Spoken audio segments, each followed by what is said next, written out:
Drew Dalman, you better get in line, sir.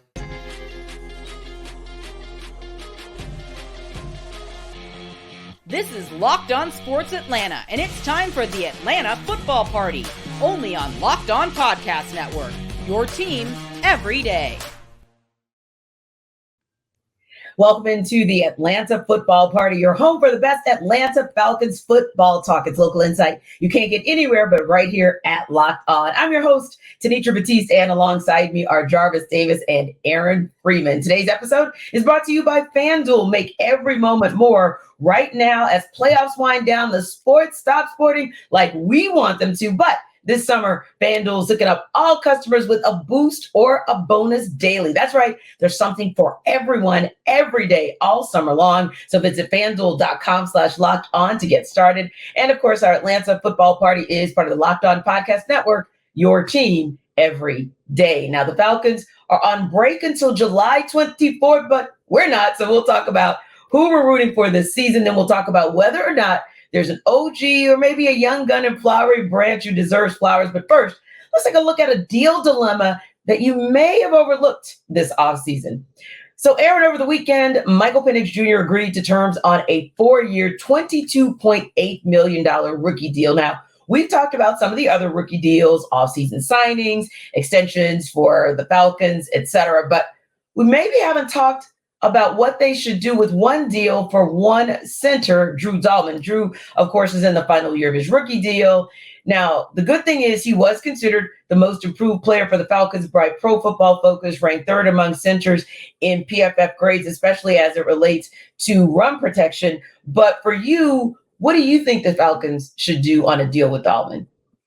Well, I think, first of all, they got to let this season play out to see how he performs, because I think with Dalman, he's right on that borderline, I think, of a guy that you think is a positive asset on the roster, but at the same time, it's like, can we do a little bit better than Drew Dalman at the center position? And so I think like you want to see him fall on one side of the fence with that, where it's like, clearly if you're giving him an extension, you want to be in a position where it's like, yeah, we feel good about, locking up Drew Dalman for the next 3 to 5 years or whatever. So I think you probably want to wait on an extension before the season, wait till after the season. But I do feel like Dalman is on a path to earning that extension. I feel like he's gotten better every year. If that trend continues this year, then I think there's every reason for the Falcons to be like, hey, this is our guy for the next, 3 to 5 years, so that Kirk Cousins doesn't have to deal with a continuity shift up front at that center. We know that center position is critical to the offensive line. And hopefully you have Drew Dalman locked up, for that time in the future where you make that transition to Michael Penix, and having that sort of veteran center in the room for a young quarterback, I think will be beneficial. So I do feel like Dalman is on a path to getting paid. It's just, you just kind of have to wait, a couple of months before we can sort of definitively say, yes, he's worth whatever the extension money is worth. And, Jarvis, I love what Free just said about continuity, because we know this O-line has been up, down, and around, other than, of course, Jake Matthews on that left side of tackle and Chris Lindstrom on that right side of guard. And to some degree, Caleb McGarry at right tackle. But everything else, especially that left guard and center, it's been like musical chairs for several years now. And then Drew Dalman kind of solidified himself on some level in that center position. But yeah, maybe continuity, not just for Kirk Cousins from a pass protection perspective, but also to give Bijan Robinson the opportunity to work with that same line again, and maybe continue to work with that line in the future. That could be a good reason to potentially bring Dalman back, or give him that deal that like I said, we haven't talked about, but it's something that potentially is on the table. Yeah, but first of all, let me go ahead and say this: you better get in line, because you got they have other priorities right now. Not to be funny or anything like that, but like you said, I feel like Drew.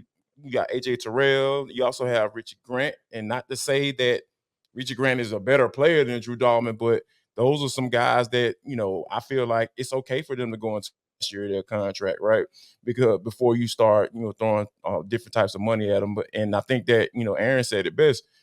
Wait, let the season play out, because, they aren't at those positions where you have to go ahead and get a deal done, but they are in positions where they are important because Yeah. especially you talking about Drew Dalman because Mm-hmm. we all know how shaky that center position traditionally has been. Outside of outside of Mud Duck and and we remember the James Stone era and all that stuff. So not being able to get the ball in the quarterback's hands. So for Drew Dalman to come in and compete with Matt Hennessy and Mm-hmm. spot outright and continue to kind of grow. I've never been that big of a fan of Drew, but hey, the Falcons are satisfied with what he's been able to do since he's come Mm-hmm.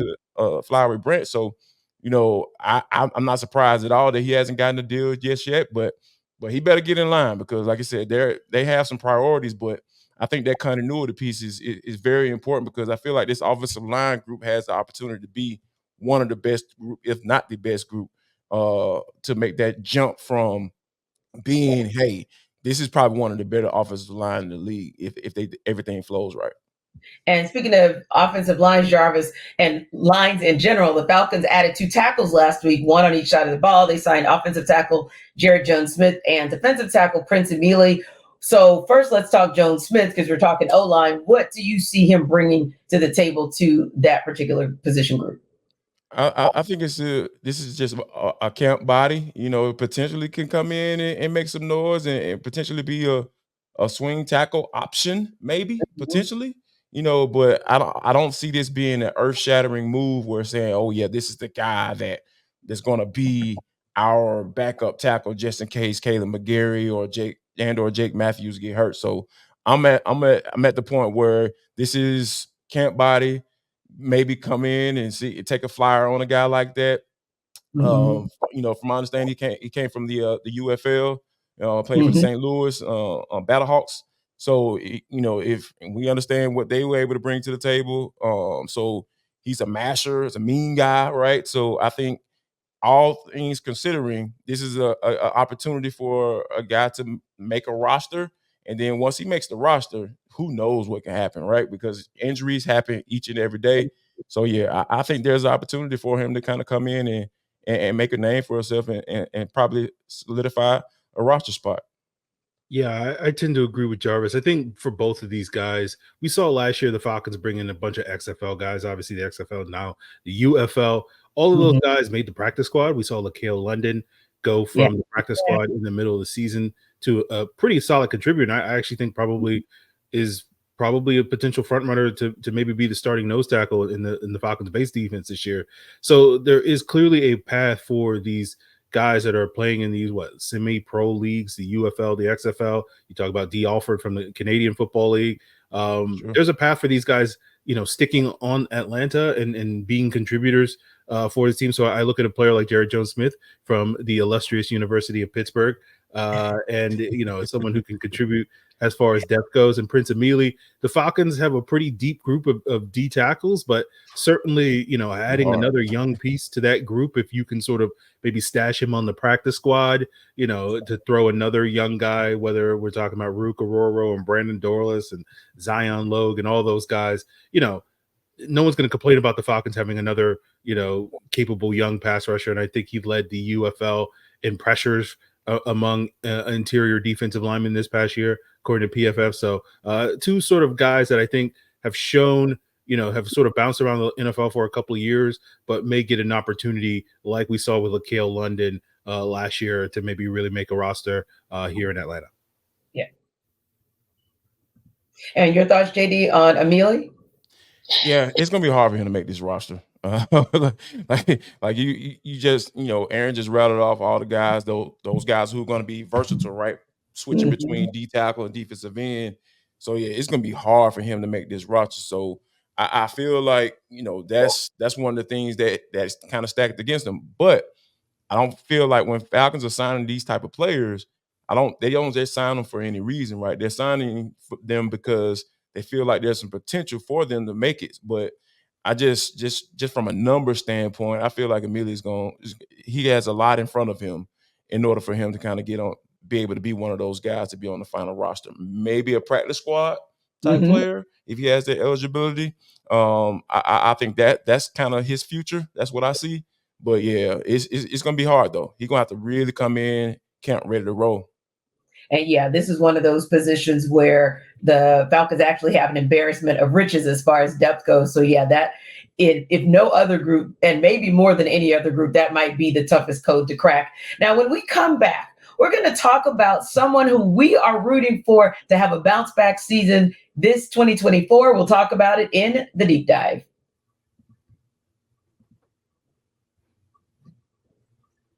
This episode of our Atlanta Football Party is brought to you by FanDuel. Now, I love sports. Of course I do. I have a podcast every single day talking about sports. If you watch the WNBA, you probably see me cover the sidelines and, of course, so much more that I'm doing on the ESPN radio side for sports as well. So I think we know I love sports. And I love it so much, I never want to stop talking about it, never want to stop watching it. But there come times when the playoffs wind down, like the NBA Finals that ended in 5 games, where we get fewer and fewer games as we await the NFL season to start. And the sports aren't sportsing like we want them to. So FanDuel lets me keep the sports going in a different way whenever I want. All I have to do is open the app and dream up bets anytime I'm in the mood. And this summer, FanDuel is hooking up all customers with a boost or a bonus daily. That's right. There's something for everyone every day, all summer long. So head over to FanDuel.com/lockedon and start making the most out of your summer.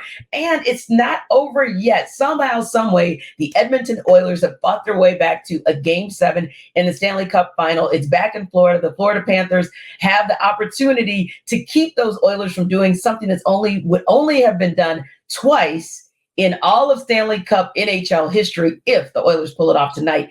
And that means Connor McDavid is now in the front runner seat to take away the Conn Smythe trophy. So if you want to bet on that, there's still an opportunity there as well. And of course, it's still Major League Baseball season, and FanDuel is the official sports betting partner of Major League Baseball. Check them out at FanDuel.com/lockedon.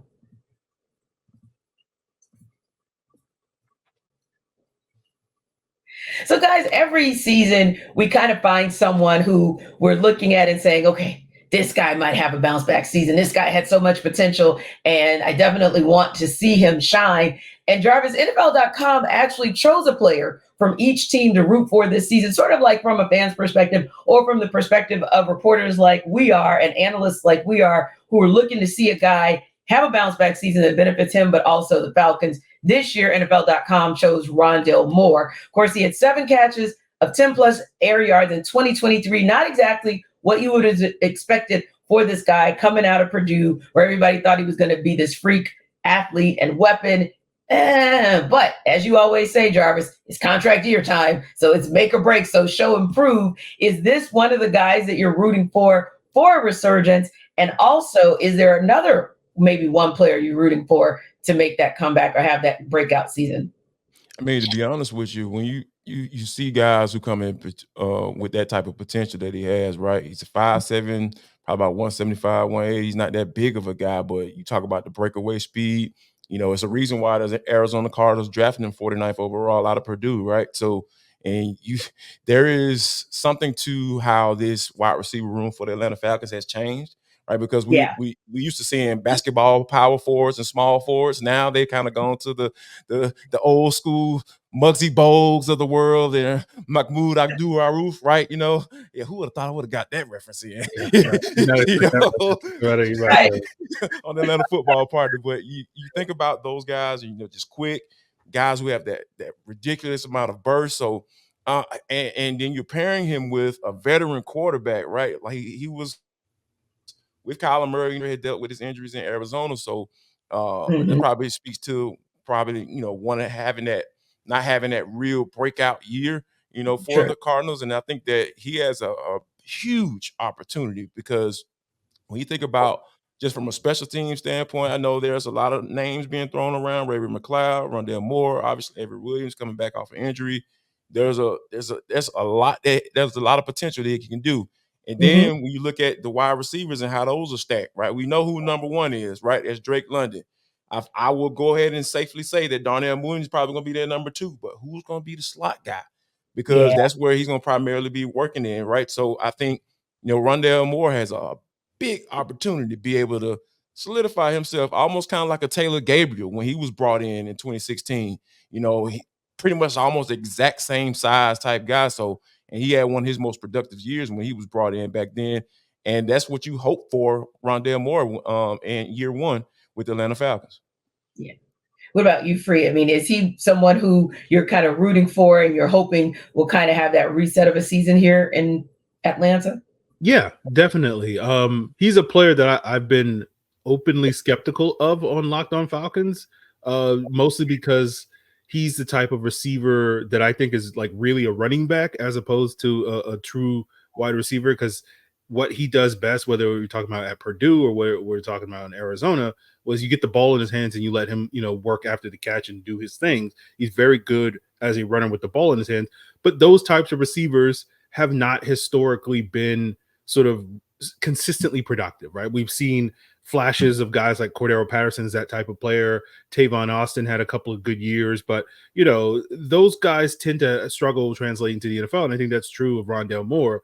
And so for me, like I'm looking at Rondale Moore as a guy that I've been skeptical of because he's seemingly another one of those guys. But you do wonder a little bit if Zach Robinson and this offense is going to be able to get more out of him with a quarterback like Kirk Cousins and some of the ups and downs he's had in Arizona. So he's definitely a guy that I'm rooting for to, basically prove me wrong in the sense of a guy that, can have that sort of bounce back year. And I think, it's going to be interesting to look at this depth because I think Jarvis nailed it. Like you kind of have a clear cut 1 and 2, and then there's kind of like a pretty wide open competition for, who's going to be that third guy. And I think Moore certainly is the front runner for that spot, but we've seen sort of Kadero Hodge in the past sort of step up when he's had opportunities. They have a young player in Casey Washington, Ray-Ray McLeod.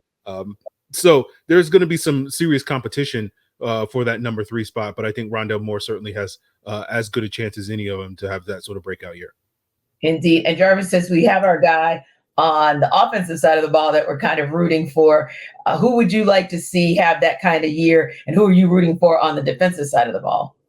To be honest with you, I'm not necessarily rooting for him. I want him to kind of just show me that you belong, man. And that's Troy Anderson. I am so tired of the hype, right? Like that comes with Troy Anderson because they're, oh my God, he's 6'4", he's run fast. No. I want to see him make a TFL. Can he make a tackle for loss? What was the best play that he made last year? I'll wait. What, a special teams block? And that was in preseason, if I remember correctly. So I want to see this dude make a play, make some plays, and put them together. Like be more than a guy that's a great fit to be a special team to run down on kickoff, right? So I want to see Troy Anderson. Like, I want to see you prove Terry Fontenot was right by taking you in the second round. Yeah, I want to see that. So that's kind of where I am because I'm tired of the hype, man. Because I just show and prove. Yeah, it's time to show and prove. I can't sit up here and act like you're a football player and I haven't really seen it. Okay, Free. So I'll expand my question. Jarvis refuses to root for anybody on defense. He wants somebody to show and prove. So Free, if he gets to pick a guy to show and prove, then you get to pick a guy to show and prove if there's nobody you want to root for. No, I'm rooting for Troy Anderson just so Jarvis is gonna have to eat these words in 6 months. So I'm becoming Troy Anderson's biggest fan now. Just right. Of course, he gonna edit this out too. He gonna edit this out and put it in this little vault and bring it out as soon as he gets 12 tackles and 2 sacks. I love it. I'm Troy Anderson's biggest fan. That's basically what I'm saying at this point in time.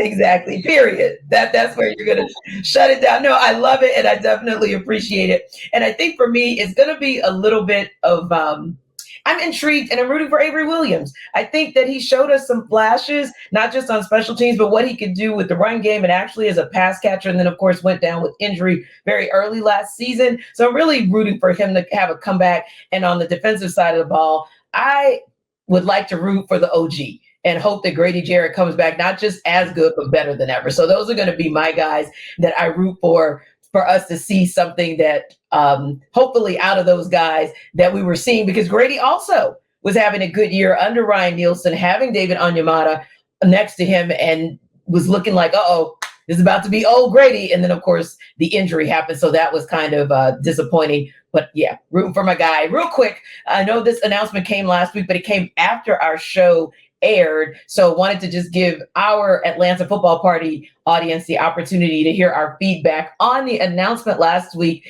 that Matt Ryan and, of course, Arthur Blank are both being inducted into the Falcons Ring of Honor this fall. So, Aaron, what was your first reaction, and who do you think should go in next? Well, my first reaction seeing Matt Ryan get it, I'm like, okay. But like they showed what was like a 7-minute video of him talking to the team first. Yeah. And then they sort of sprung the Ring of Honor thing on him at that point. So I thought that was a pretty cool way of doing that. And, you get a little fired up hearing Matt Ryan talk to the team. I'm like, okay, like, so it's just like, clearly he's done a lot of those stand in front of the team meetings over the 14 years that he's been in Atlanta. Well practiced with that. And then with Arthur Blank, like I didn't know how to react to it because it's just like Arthur Blank deserves to go into the Ring of Honor, but at the same time, it's like you're giving yourself an award. It's like, okay, cool. Like I get it.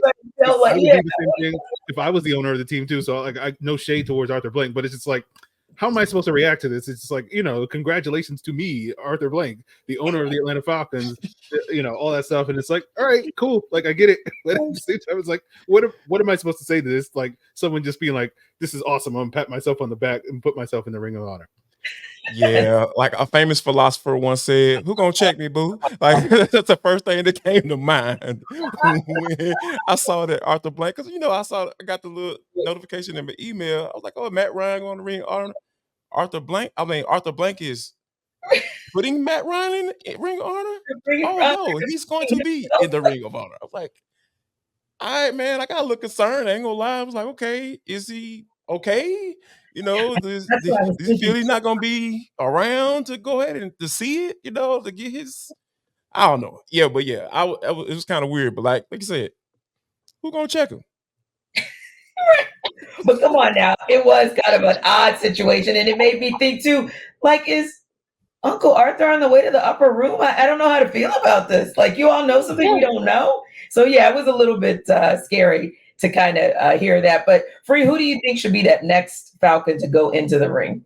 Well, the guy's on my wall. Let me see if I can get a picture. It's Julio Jones. It's Julio. At some point.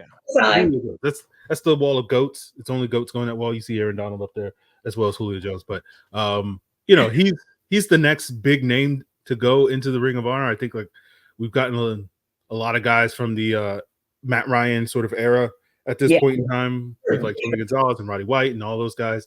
So I think Julio's the next big one, but who knows when Julio and the Falcons are going to make up and do the thing that they need to do in order for him to get his flowers. But he's the next big name for me. Yeah. How about you, Jarvis? Oh, it has to be Grady Jarrett. I know he's still playing, and we still want to see him play as long as he possibly can, in the Falcons uniform. But I feel like of this era, it has to be Grady Jarrett, hands down. And I think it'd probably be early on. Not necessarily as quick as Matt Ryan's, because we know there might be a little bit something behind that as well. We'll leave that conversation for another day. But yeah, it has to be Grady for sure.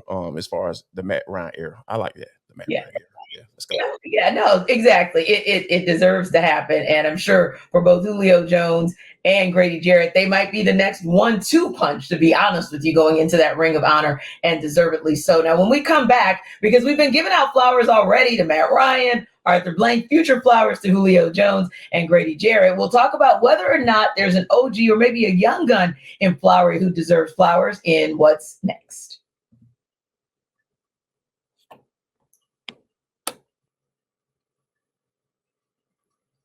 So guys, Locked On Sports Today is a free 24/7 sports streaming channel and is programmed to bring you the biggest stories daily without all the noise. Locked On Sports Today brings you can't miss analysis, it brings you opinions, and it brings you the news. Streaming 24/7 on YouTube or the free Amazon Fire TV channels app, part of the Locked On Podcast Network, your team every day. So this was a very interesting article that I saw for ESPN on ESPN.com. They released this list of best NFL, best college, and best high school football players by age 14 to 40. So, of course, I kind of scrolled down to the list of NFL players, and Free, no Falcons player between the ages of 30 and 40 made the list of best NFL players age 14 to 40. So no 30 or 40-year-olds. Do you think there's an OG in Flowery Branch that should have made that list as best in the NFL?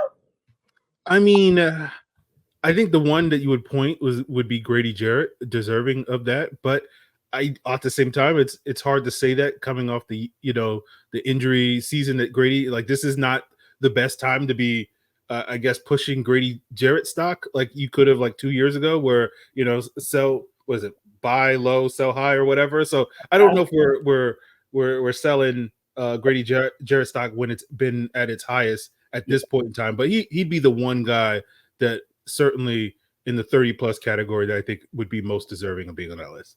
Yeah. How about you, Jarvis?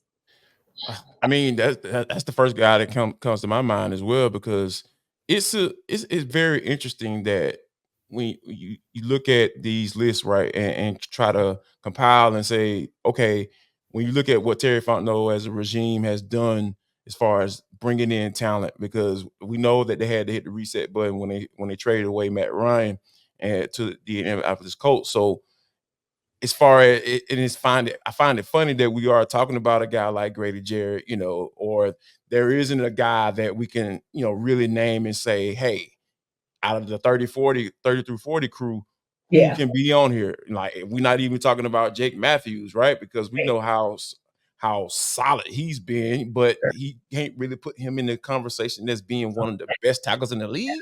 I can't really do that. But, being a guy that can be consistent in that continuity piece, being a part of that, being able to be, that solidifying force on that offensive line, yeah, for sure. But I can't put him in the conversations of being one of the top tackles in the league, for sure.